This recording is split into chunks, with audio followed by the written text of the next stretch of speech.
Hello everyone, checking in. Thought I would share some very interesting U.S. history / Black history, African history with the world. A lot of people are not aware of this. I'm actually standing here on the campus of Southern University in Baton Rouge. This is the Mississippi River. And so just gonna pan around really quick. And Southern University sits on Scotts Bluff. This is a bluff right here overlooking the river.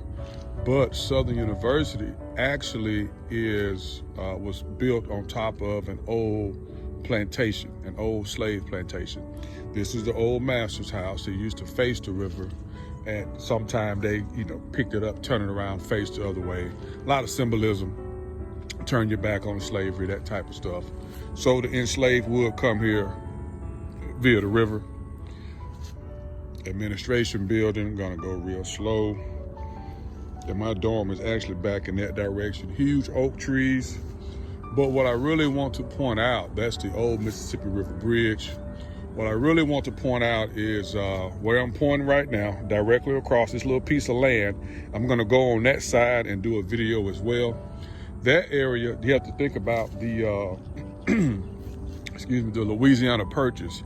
If you've ever looked at the Louisiana Purchase and say, man, it did not include all of Louisiana. No, it did not. The Louisiana Purchase was the Spanish sold this territory to the French, but they only sold the eastern portion of the river, which is where I'm standing now, the eastern portion of the Mississippi River. And as you can imagine, during the late 1700s, the river, same as it is now, was the main avenue of commerce.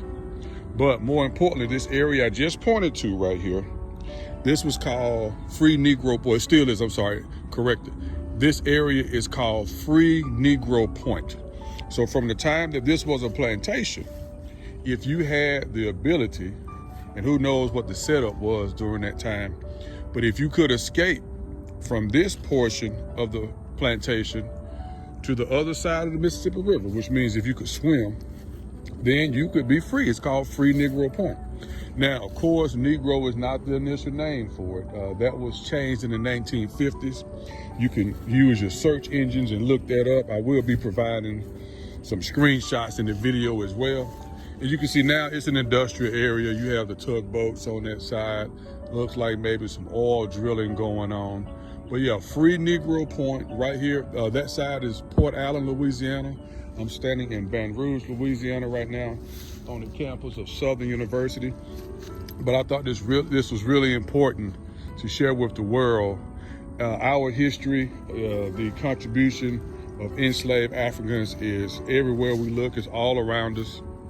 And I would say, with the exception of the Atlantic Ocean, the Mississippi River would definitely be the largest cemetery. Would definitely be the largest cemetery.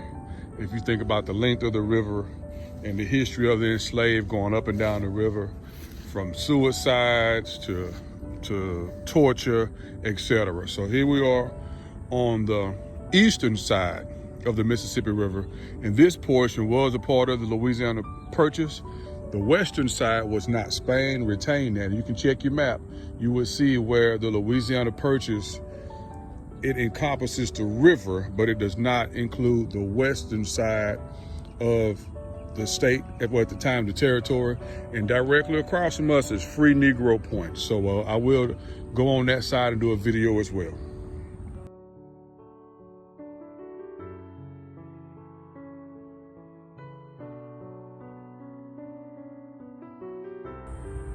All right, everybody, here we are. We are now standing in what's legally known as, this is all documented, you can check your maps, Free Negro Point. If you look at my finger straight across, you can see the buildings.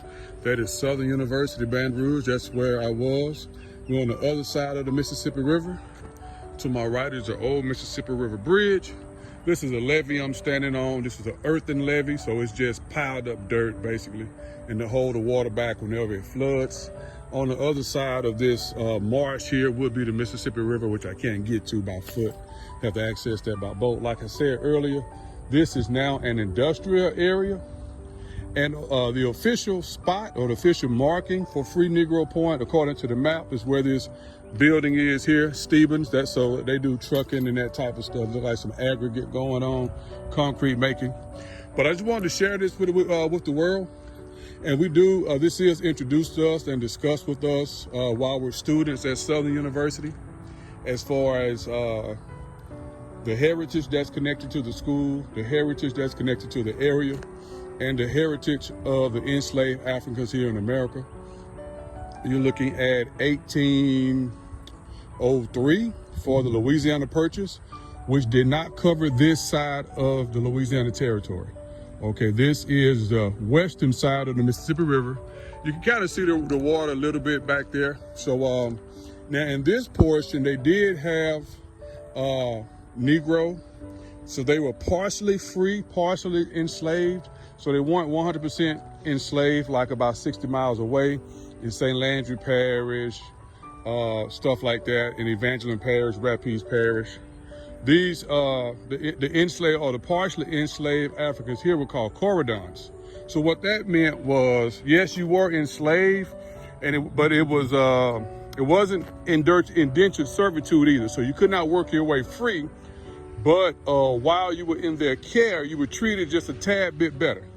And that's what the books will tell you. But if you use a little common sense, you can understand that you still were property, and they only, let's say, gave you a few extra provisions because you were working this river area, which was at the time a high commercial area, a high commerce area.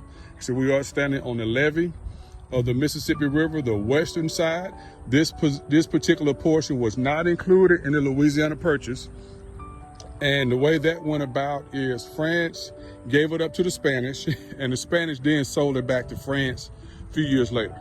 So it's just a bit of U.S. history, Black history, African history, whatever works best for you. So once again, like I said, it's just something that the world needs to be made aware of. Free Negro Point, Louisiana, Port Allen, Louisiana. And we're going to sign off on that.